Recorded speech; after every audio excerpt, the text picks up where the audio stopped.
इतिहास में बहुत सारी त्रुटियां जानबूझकर डाली गई। इसी में एक त्रुटि यह है कि 1857 में बनिया समाज के प्रतिरोध के कारण क्रांतिकारियों को सफलता नहीं मिली। अग्रवाल समाज के बारे में इतिहास में यह लिखा है कि 1857 की क्रांति बनियों की बेईमानी की वजह से असफल हुई थी। धूर्त इतिहासकार लिखते हैं कि बनियों ने राशन की जमाखोरी की, इस वजह से 1857 के संग्राम में क्रांतिकारियों को रसद नहीं मिल पाई।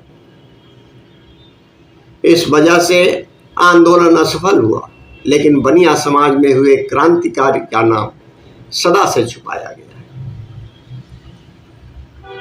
मैं अग्रवाल समाज के महान क्रांतिकारियों की कहानी आपको बताने जा रहा हूं। आज हम शुरुआत करेंगे एक महान क्रांतिकारी की कहानी से, जिनका नाम है सेठ रामदास जी गुड़वाले।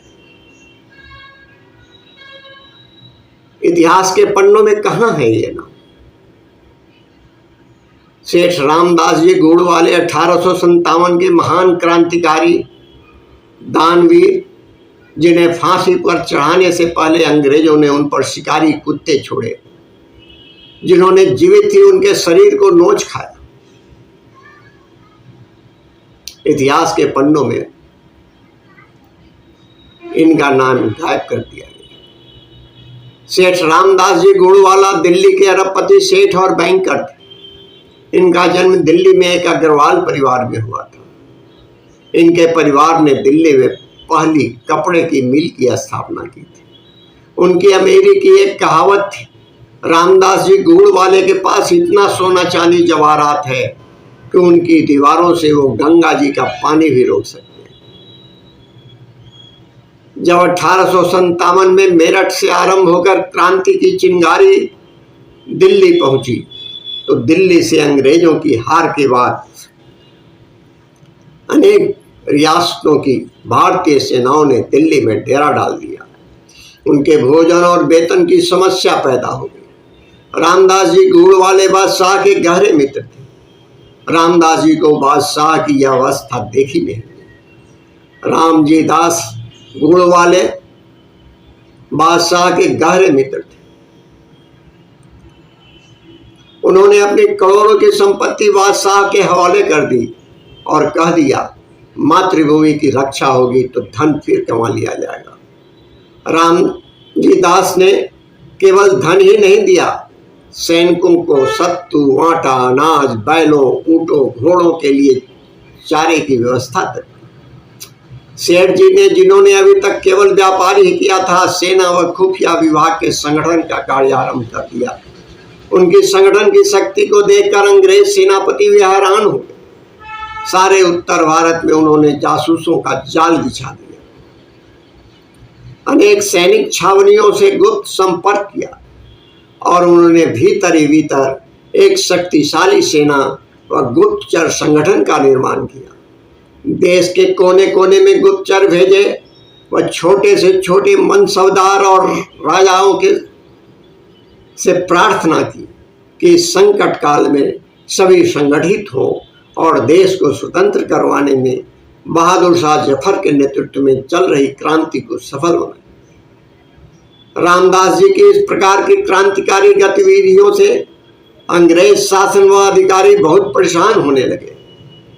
कुछ कारणों से दिल्ली पर अंग्रेजों का पुनः कब्जा होने लगा।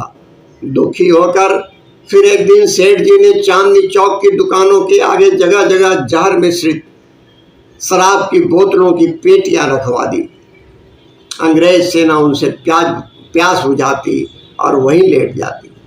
अंग्रेजों को समझ में आ गया कि भारत में शासन करना है तो रामदास जी का अंत बहुत जरूरी है। सेठ रामदास जी गुड़वाले को धोखे से पकड़ लिया गया और जिस तरह से मारा गया वो तो क्रूरता की जीती जागती मिसाल है। पहले उन्हें रस्सियों से खंभों में बांधा गया। फिर उन पर शिकारी कुत्ते छुड़वाए गए। उसके बाद उन्हें उसी अधमरी अवस्था में दिल्ली के चांदनी चौक की कोतवाली के सामने फांसी पर लटका दिया गया। सुप्रसिद्ध इतिहासकार ताराचंद ने अपनी पुस्तक हिस्ट्री ऑफ फ्रीडम मूवमेंट में लिखा है कि सेठ रामदास गुड़वाला उत्तर भारत के सबसे धनी सेठ थे।